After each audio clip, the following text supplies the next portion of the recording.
Quantum-inspired algorithms. Pioneering the Big Data Epistemology.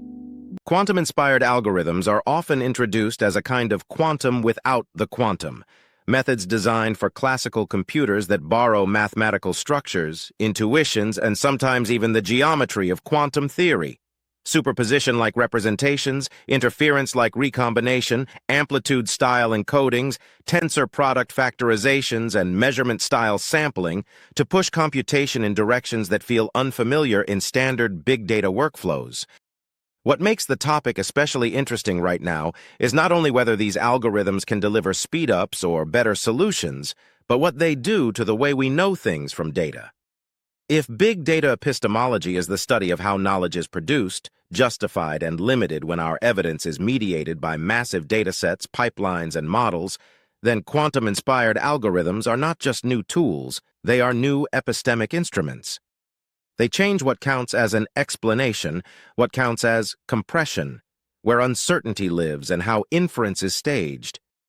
In other words, they don't merely accelerate analysis, they reshape the relationship between data, model, and belief. Big data already forced a shift in epistemology. In many domains, we moved from tight mechanistic theories to predictive systems trained on oceans of examples, from carefully curated small samples to opportunistic exhaust data, from interpretable statistical models to complex high-dimensional function approximators, from claims about causes to claims about correlations that are nevertheless operationally valuable. Even when we still care about causality, the practical pipeline often begins with representation learning, dimensionality reduction, clustering, anomaly detection, or approximate nearest neighbor retrieval, techniques that create a view of the world that can be computed, not necessarily a view that can be narrated. Quantum-inspired algorithms intensify that trajectory by leaning into the idea that knowledge can be something like a state. Not a list of facts, but a compact vector or tensor network whose meaning depends on how you measure it, how you query it, project it, sample it, or compress it. That shift sounds philosophical, but it maps cleanly to engineering realities. In modern data systems, you rarely look at the raw dataset. You interact with embeddings, sketches, summaries, factorized matrices, streaming statistics, and model parameters. Quantum inspiration offers a language and a design pattern for building these summaries in ways that exploit geometry rather than explicit enumeration. A central motif is the tension between explicitness and access. Big data is often stored explicitly, rows, columns, logs, images, graphs, but what we can afford to do with it is limited. The full combinatorial richness is inaccessible. Quantum computing is famous for a related tension. A quantum state encodes enormous information in amplitudes, but you can't read it out directly. You only obtain samples through measurement. Quantum-inspired algorithms mimic this by representing data in compressed forms where direct inspection is difficult, but certain queries become surprisingly efficient. Think of amplitude encoding as a metaphor for how we already treat vectors in machine learning. We don't care about each coordinate as a separate fact. We care about norms, inner products, angles, projections, and distances, quantities you can compute from compressed structures. The epistemological consequence is subtle. The object of knowledge becomes not the dataset, but the dataset under a family of allowed measurements. Knowledge is no longer the full ledger, it is what your query model can extract. This is why quantum-inspired ideas align naturally with the sketching and streaming philosophies in big data. Sketching algorithms, count sketch, random projections, min-hash, hyperlog-log, give up on complete fidelity in exchange for fast, memory-efficient, approximate answers. They are, in a sense, classical analogs of measurement. You project a huge object down into a small summary and accept probabilistic error bounds. Quantum inspiration pushes this further by emphasizing how interference-like effects, constructive or destructive combination of components, can be used to amplify signal and suppress noise in a representation, even when you cannot enumerate all components. In practice, this shows up as clever linear algebraic procedures that approximate expensive operations, low-rank approximations, randomized SVD, tensor decompositions, kernel approximations, and iterative solvers, often with probability guarantees that look like With high probability, the estimate is within epsilon. But the deeper story is that these methods treat knowledge as something you can sample from rather than fully read. If you have a matrix too large to traverse, you learn its structure by probing it, sampling rows and columns, computing products with random vectors, or building iterative approximations. Your epistemic access is mediated by a controlled set of interactions, not by direct transparency. Quantum-inspired algorithms are also tightly bound to linear algebra because quantum theory is. Big data, in turn, increasingly runs on linear algebra too: embeddings, attention mechanisms, factorization machines, graph Laplacians, spectral clustering, matrix completion, and the geometry of high-dimensional representations. This convergence is not cosmetic, it is structural. When your data analysis is framed as manipulating vectors, matrices, and tensors, quantum-style thinking becomes a ready-made conceptual toolkit.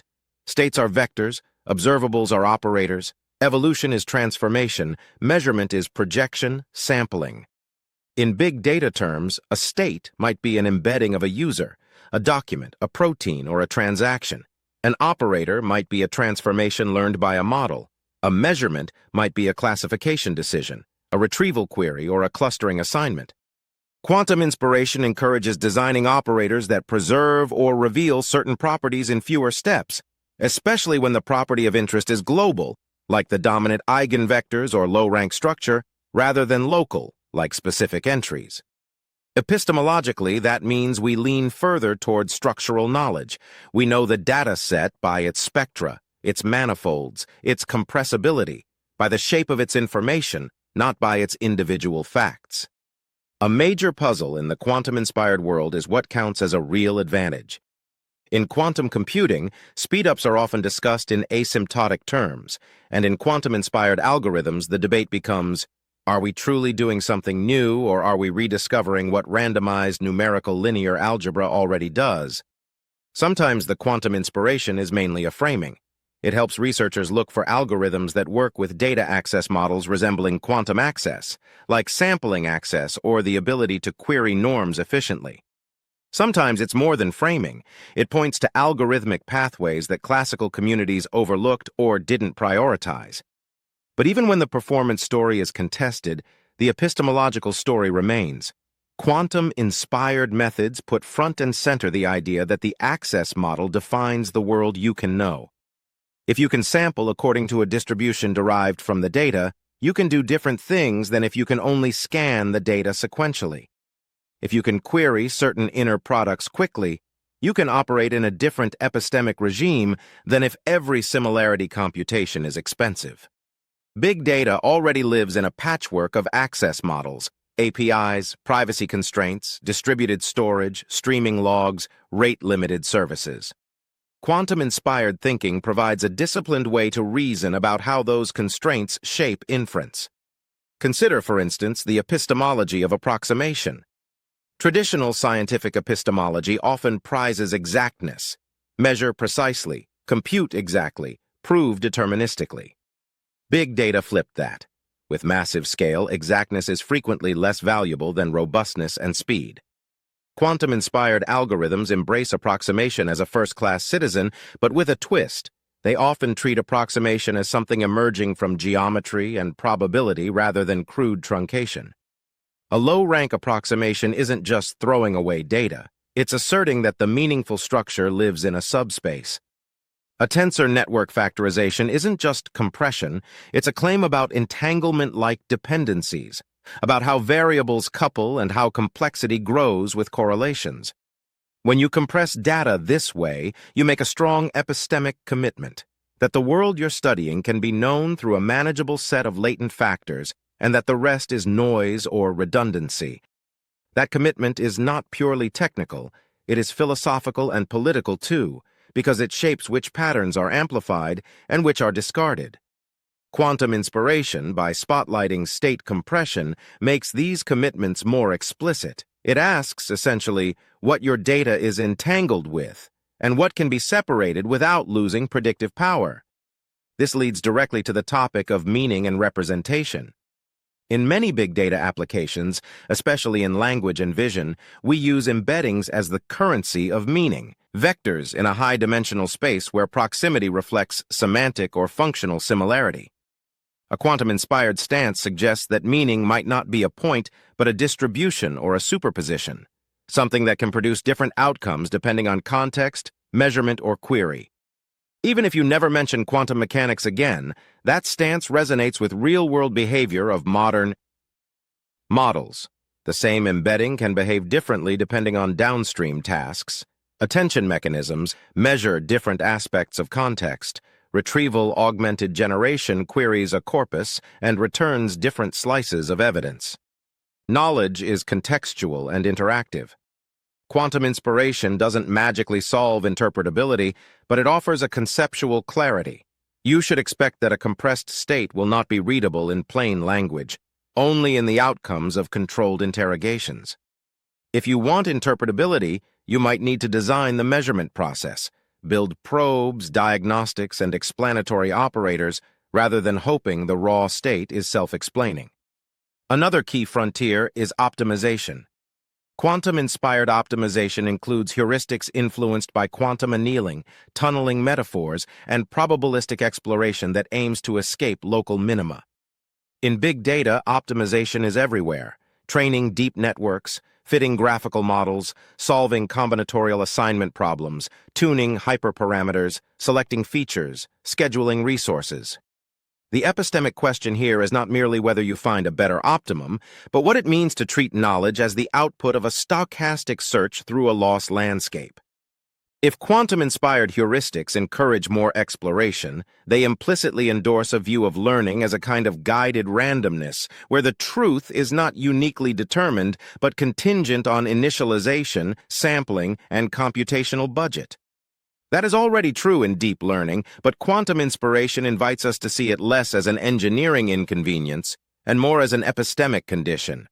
Knowledge claims are inseparable from the computational process that produced them. Two labs can train the same model and get different behaviors. The epistemology must therefore include not just data and model class, but training dynamics and randomness as part of the evidence chain. This matters for reliability, because big data systems increasingly govern decisions in finance, healthcare, hiring, policing, and infrastructure. When quantum-inspired algorithms produce results that are fast but less transparent, we face the familiar challenge of black box authority, intensified by a representation that is inherently hard to inspect. If your knowledge is embodied in a compressed state and accessed by measurement-like queries, then auditing becomes measurement design. You need test suites, counterfactual probes, invariance checks, bias and fairness diagnostics, and stress testing under distribution shift.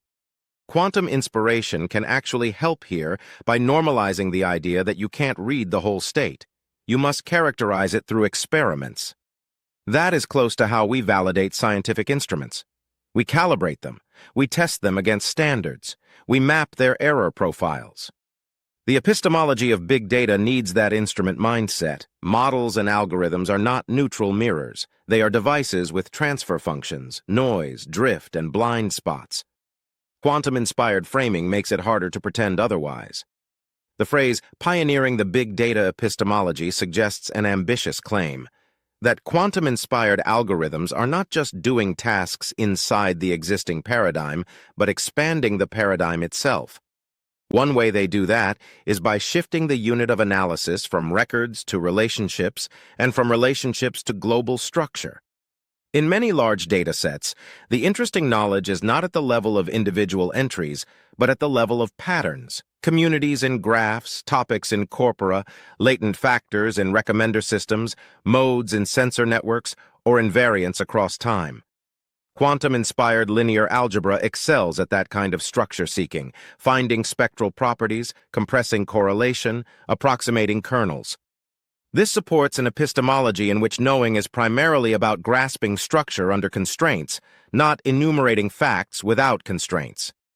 It's a move from database epistemology to geometry epistemology. What we know is the shape of the data manifold, the alignments between subspaces, the concentration of measure, the effective rank, the entanglement of features. Another way quantum-inspired algorithms pioneer is by encouraging hybridization, classical computation augmented by specialized subroutines with unusual access patterns. In practice, this looks like mixing standard pipelines with randomized probes, tensor network compression for certain layers, quantum annealing-inspired heuristics for certain combinatorial steps, or sampling-based estimators for extremely large matrices. That hybridization mirrors the broader reality of big data.